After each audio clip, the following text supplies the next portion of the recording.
Mohanlal fans അസോസിയേഷൻ്റെ ഭാഗത്തുനിന്ന് നാളെ എമ്പുരാൻ സിനിമയുടെ ഫാൻ ഷോ ടൈമിനെ പറ്റിയുള്ള ഒഫീഷ്യൽ അനൗൺസ്മെൻറ്റും ഉണ്ടാവും.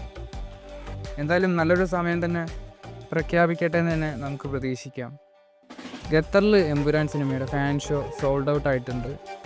ഖത്തറിലെ നോവ സിനിമാസിലാണ് എമ്പുരാൻ സിനിമയുടെ ഫാൻ ഷോ സോൾഡ് ഔട്ട് ആയിരിക്കുന്നത്. ഏകദേശം 400 സീറ്റുകളാണ് ബുക്ക് ചെയ്തിട്ടുള്ളത്.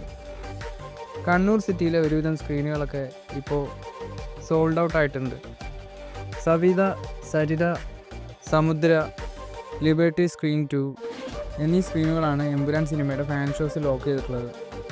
ലിബർട്ടിയുടെ ഒരു സ്ക്രീനും കൂടി ഉടനെ ഫുള്ളാകുമെന്നും പറയുന്നുണ്ട്. എന്തായാലും കണ്ണൂർ സിറ്റിയിലെ എമ്പുരാൻ സിനിമ ഒരു വമ്പൻ റെക്കോർഡ് തന്നെയാണ് നേടാൻ പോകുന്നത്. എമ്പുരാൻ സിനിമയുടെ കേരള അഡ്വാൻസ് ബുക്കിംഗ് ഉടനെ തുടങ്ങുമെന്നുള്ളൊരു സൂചനയും ഇപ്പോൾ വന്നിട്ടുണ്ട്. എമ്പുരാൻ സിനിമയുടെ ഫാൻ ഷോ എത്ര മണിക്കായിരിക്കും ആരംഭിക്കാൻ പോകുന്നത്? നിങ്ങളുടെ അഭിപ്രായം കമൻറ്റായി രേഖപ്പെടുത്തൂ. കൂടുതൽ എമ്പുരാൻ സിനിമയുടെ അപ്ഡേറ്റുകളുമായി അടുത്തൊരു വീഡിയോയിൽ കാണാം.